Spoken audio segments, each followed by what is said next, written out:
Hi, James Bean. Hello, Scott Nell. So the first thing you said was you were going to tell people about the glasses. So you want to say something about the glasses that are wearing these Yeah, fancy so glasses? we're both slaves to the readers. Um, Yep. yeah, so one of rooms that we share, our Valley Real Estate Affinity Group. Mm-hmm. I left my glasses in the car, and you graciously let me use yours, and I Mm-hmm. left with them. Yes, you And did. it was going into the holidays. We didn't see each other for 2 or 3 months. And so I found those glasses that have that cool design on the Uh-huh. arm, and the case matches the arms. Yeah. That's right.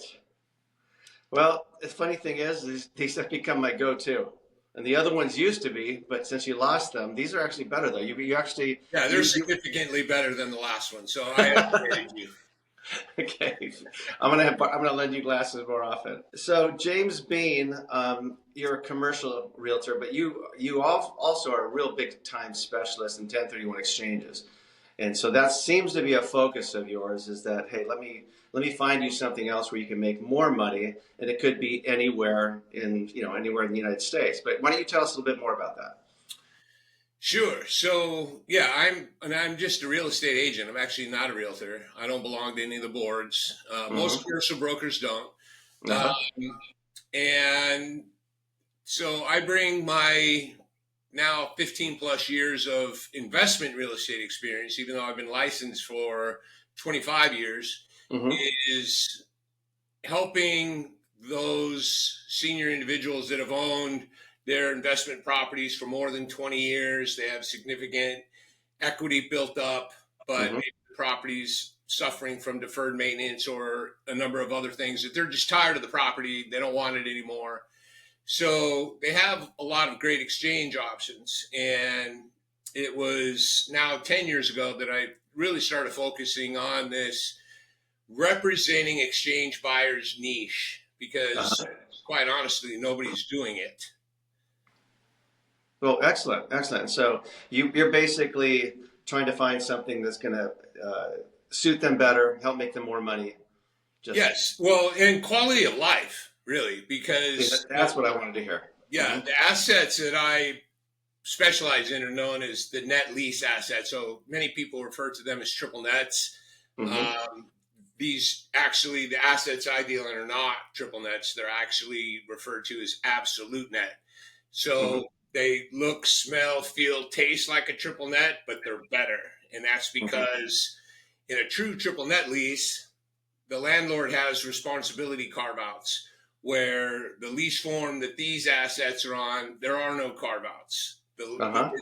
The tenant is 100% responsible for the property, the real estate, the operating expenses, everything. So if the air conditioner goes out, it's on the tenant. The roof blows off, it's on the tenant. Uh, Hmm. so it's total hands-off passive real estate. And in most cases, I can increase their annual income. Uh-huh. That's awesome. And so that's so you. It's more for someone, probably not someone as young and aggressive. More for someone who's going. You know what? I don't want to deal with this kind of stuff anymore. I just want to relax, and I don't want to. And so it's okay. It's interesting. That's the first time I heard you say it like that. So that's something that really is going to click with me. So I appreciate you saying that what is a regular triple net? Well, you want to explain that real quick? Sure. A regular triple net, and it really depends on how the lease is written, but all true triple net leases have some form of landlord responsibility carved Right. out in the lease. The common ones are the roof and the structure, the parking lot, the foundation, but some might include, external components like HVAC. Um, some may include internal components like the plumbing and the electrical. Hmm. It really depends on how the lease is written. But the common thread is that the landlord's ultimately responsible for the replacement of. The tenant's responsible for the maintenance of all those things. But if it's a 20-year roof and the tenant has maintained it well, but now the roof needs to be replaced, landlord's got to come out of pocket to replace that roof. Right, right. And so a lot of it might have to do then with if you want to go for a true triple net, it's the risk tolerance, because you might be able to make a few dollars extra if you didn't have the true triple net, but if the roof goes out or something big happens, then it's a very different story. Because I mean, it could be 40,000, it could be $200,000-$300,000 for the roof. Oh, new roof is going to run you, average probably $3 to $4 a foot. Mm-hmm. All right. Excellent. No, I like that. That's the first time I've heard anyone explain it like that. So that's awesome. So, anything that you want to share about the other things that maybe get you excited in the business? I mean, what really makes you tick? Boy, what a great question. Thank you. I just thought of it. I think that really thing is knowing that I can really provide value to these people that are exchanging, because here's the main reason why I got into specializing in the 1031 exchanges, and that is more than 60% of exchanges fail every year. That's a huge number. A gigantic number. Mm-hmm. And every time I say it, it makes my head spin. And it spins really fast. You didn't see it, but it's a huge number. And unfortunately, the people that are the ones that are failing are the less savvy, the mom and pops of the world, that it's really having a significant impact on the money that they need to live out their golden years on. And not a month goes by that I hear of at least one or two or three failed exchanges where somebody in their late 60s, 70s, or older are striking a check for $100,000, $200,000, $300,000 when it wasn't necessary. And so, knowing that I can provide them with something solid, something safe, and preserve that wealth that they've literally slaved over for 20 plus years to build that equity up in their properties, they should keep it. I love it. So you're just a big softie. You actually care about people and want to do great for them because it makes you feel good. Of course, you're going to make money. You want to take care of your family, but it makes you feel good to be able to do right by people. Right, and that's even the sweeter spot about what I do, is that my clients don't pay me. Mm-hmm. I get paid. A lot of people, they'll ask, well, how do you get paid? I get paid by the commission. Mm-hmm. I'm going to represent you as the buyer, and the seller of the property is going to pay me a commission. And that's how I get paid. And so, being able to provide that service and that guidance and all of that with them not having to come out of pocket is also something that's kind of cool. That's fantastic. And so another question, we haven't even gotten to real estate hell. It's just been a lot of real estate heaven so far, James. That's all I believe in is heaven. But but I love this because I love the fact that you're helping people. I mean, to me, while making a good living, you help people. That's really what makes me tick too. I love making a great living, but never at someone's expense. It's really to help them, and then it fills my spirit. And that's what I'm hearing from you. But what do you do specifically because if you have, let's say, approximately 60% that are failing, what are you doing as James Bean to make sure that doesn't happen? What do you have in place? I mean, what kind of team or resources? Because I've got to imagine for you not to be at the same level of not achieving what you want to, there's a good reason for it. Yes. So I'm going to answer that a couple of different ways. First and foremost is what I've built over the last 10 years is I do have a significant team. And that is a team of, title and escrow that do national transactions. It also is, and this is really the main part, is I have built these very close, intimate relationships with the guys that I refer to as the masters of inventory.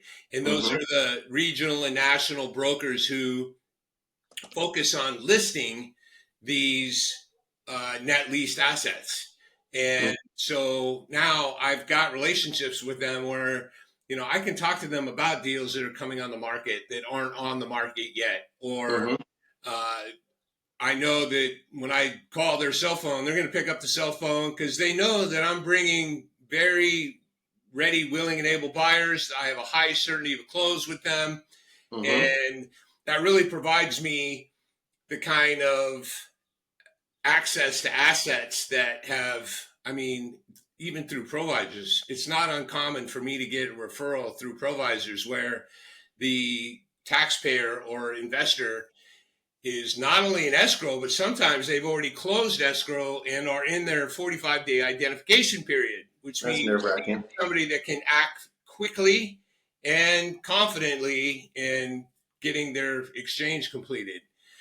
So that's the first way to answer that. The second is the purpose of me, or the inspiration for the launch of best1031online.com, which launched in 2020, and the YouTube channel, Best 1031 Online, that launched in the fourth quarter of 24, are really meant to be a resource. It's not about me. It's not about, hey, here's what I can do for you. It's more about getting these investors and other real estate agents, because, you know, if 60% of exchanges are failing, then the real estate agents need to take a pretty good chunk of responsibility for that. And so I think, it's my opinion, that if you hold a real estate license in this country, you should know the inner workings of a 1031 exchange, frontwards, backwards, and sideways. Doesn't mean you're going to help them complete it, but you should be able to sit down. If you're an agent of any kind and you sit down with somebody and they're like, okay, we're going to sell this investment property, even if it is a single family home rental, which, by the way, a lot of people that own single family home rentals think they can't exchange. Really? I'll get into that in a second.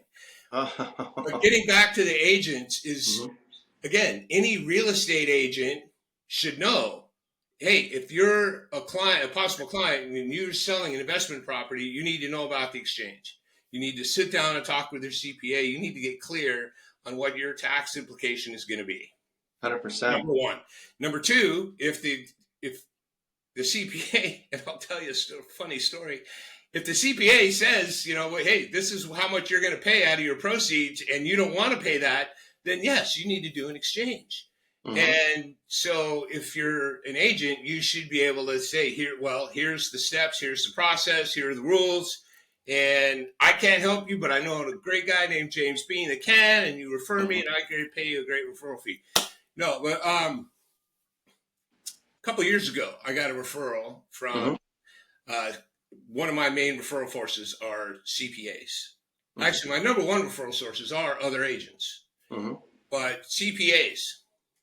And the CPA called me. I've helped multiple clients of his, and he called me and he said, James, I'm going to refer you to David. David just found out how much he's going to have to write the IRS when he sells his property. It was north of $300,000. And the CPA told me, his name is Scott, and Scott said, yeah, he's going to lose his mind. And so, oh, by the way, he closes in 5 days. And I was like, oh, awesome. So I said, the first thing is we got to get him connected to an accommodator, because if he closes without an accommodator, he's going to fail his exchange. And that's actually one of the most common reasons why exchanges fail, is people, because they're not educated enough and they don't know any better, they don't engage that accommodator before they close. So we got him engaged with a QI, and we were able to get his exchange successfully closed. But that's just an example of how that happened. So going back to what I had said about a lot of people that own single family home rentals, which I know you, Mr. Nell, have sold a lot of properties that people own as investment properties. Sure. And because of the wording of the exchange is one reason. It's called the like-kind exchange.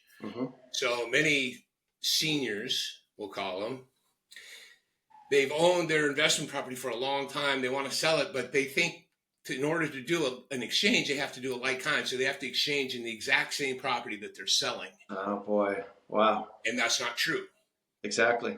Number two is an amazing amount of people. I hear about this again multiple times a quarter, not every month, but 2-3 times a quarter, that somebody owns a single family home rental. They don't want it anymore, but they've owned it forever, 30 years, and they're going to get killed in taxes. And they don't think they can exchange because it's not a commercial property.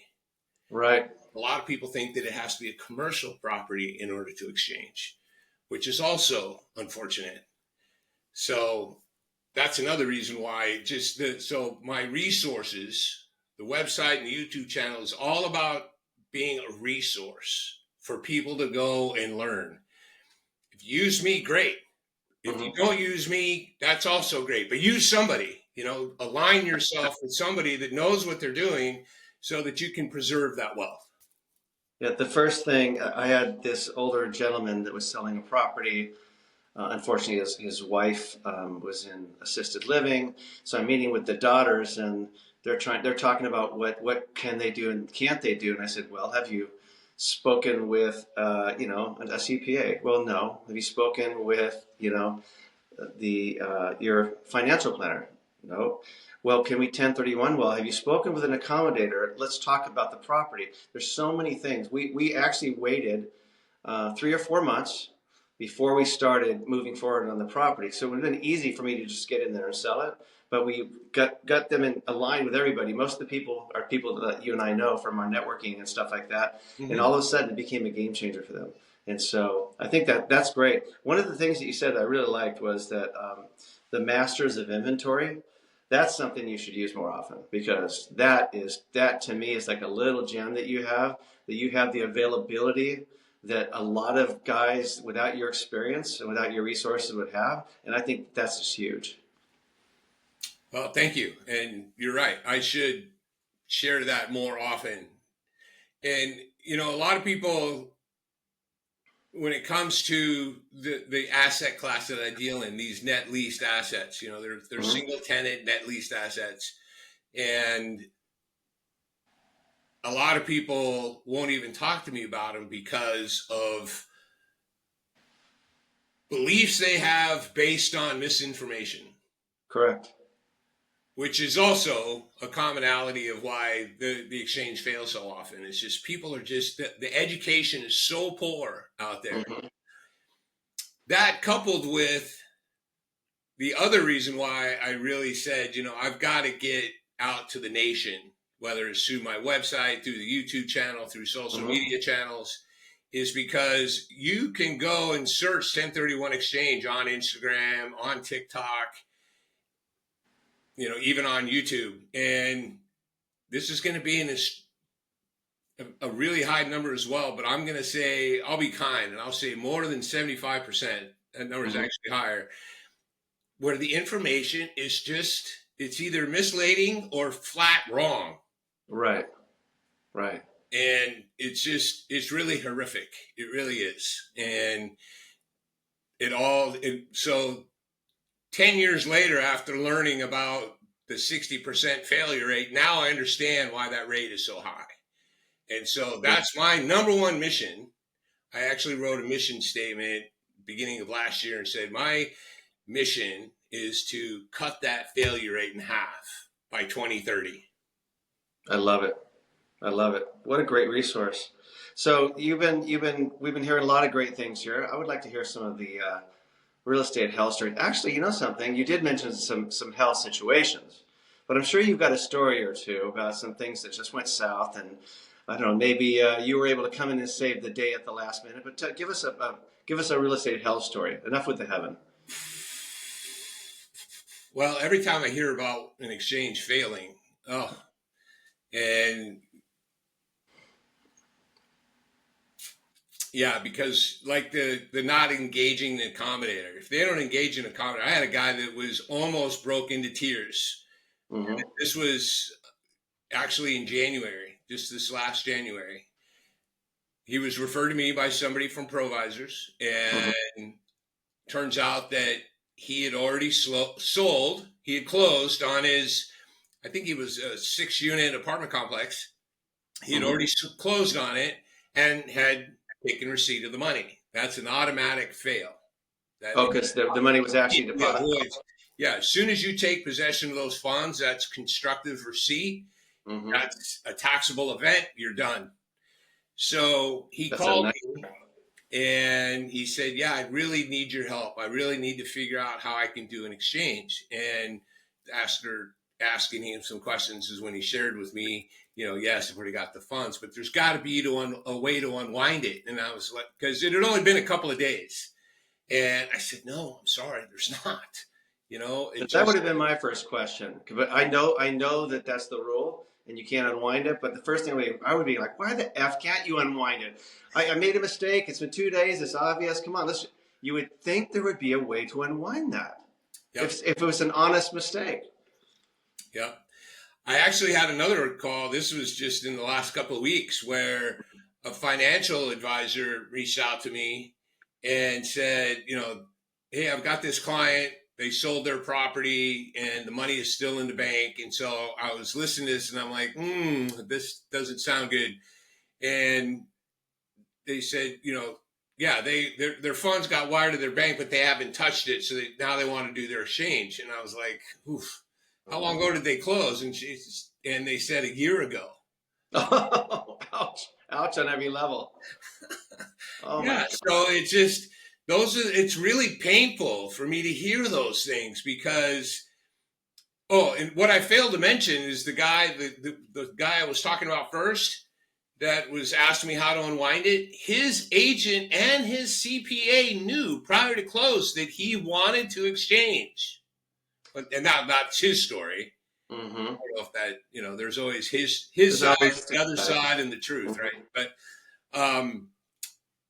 I have heard of other exchanges where they failed, and there was an agent involved where that agent, if the agent would have sat them down and told them what needed to happen, the chances would have been better that it wouldn't have failed.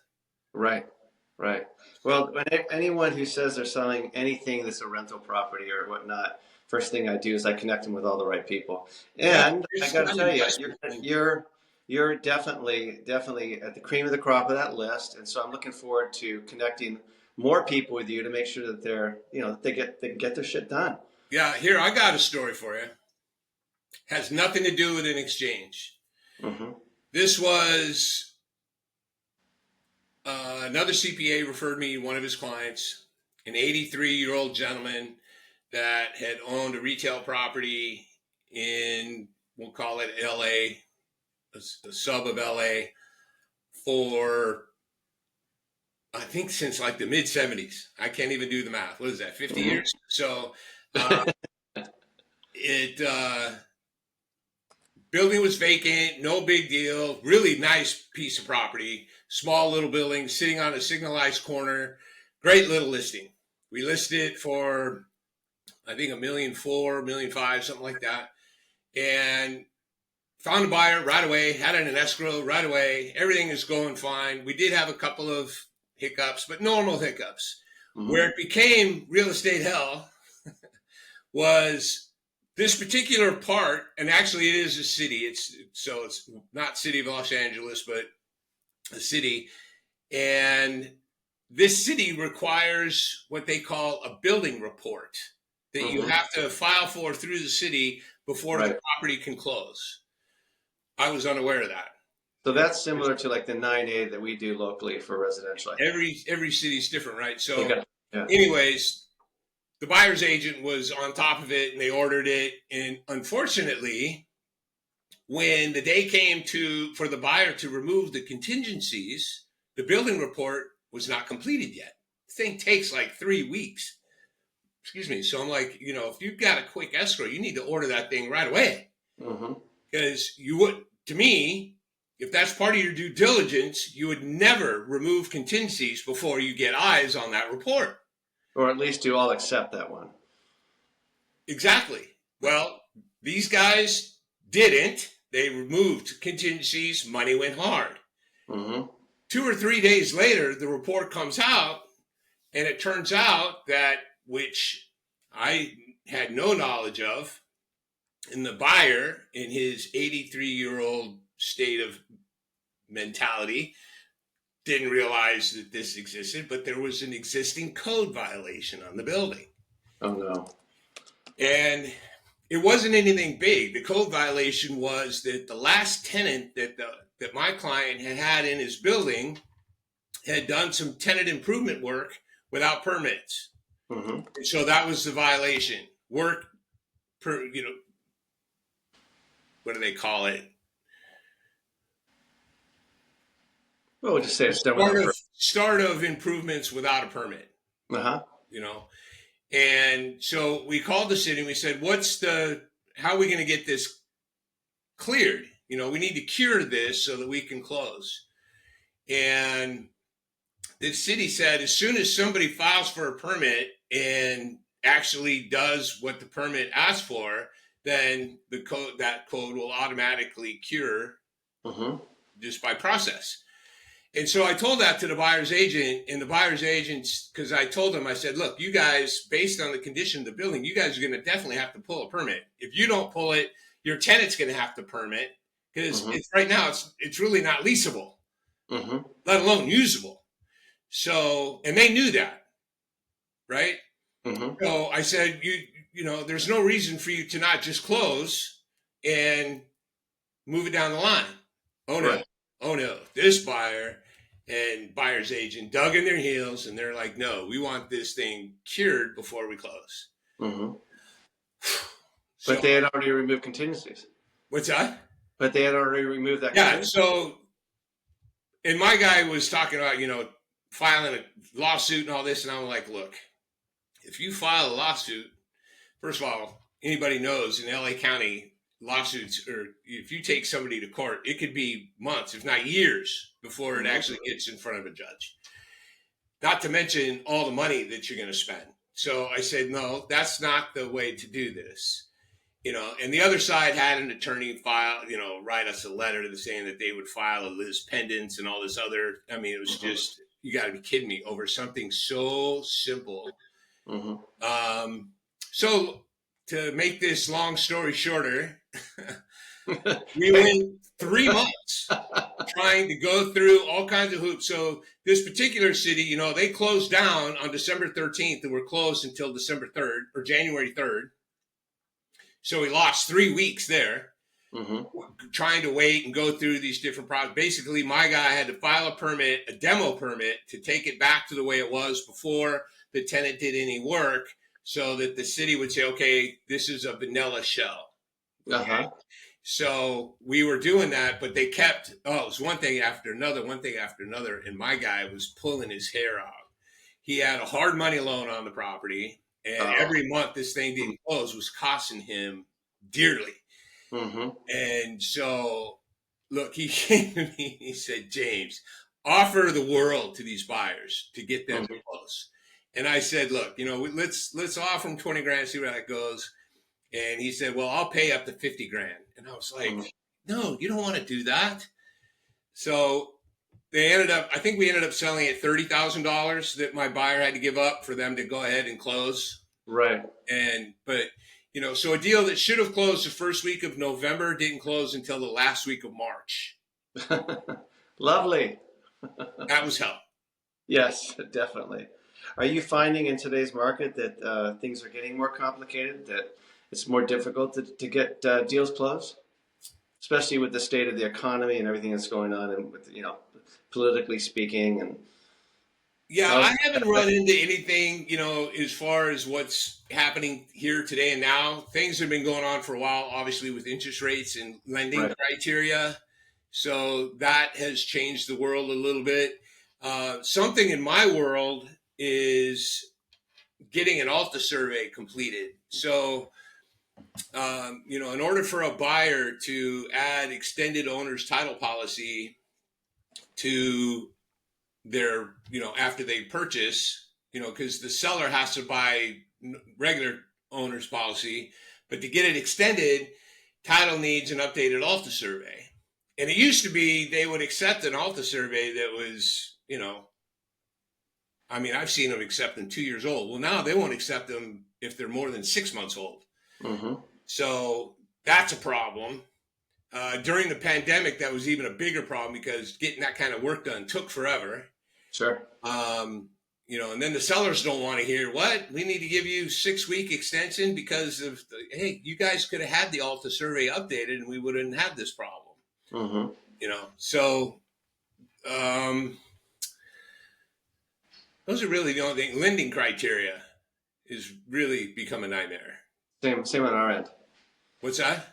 That's the same on our end with, it's the big thing in our industry right now. Which is ultimately is a good thing, right? You and I were both selling properties in 05, 06, 07, 08 when we shouldn't have been. They fogged a mirror, give them a loan, right?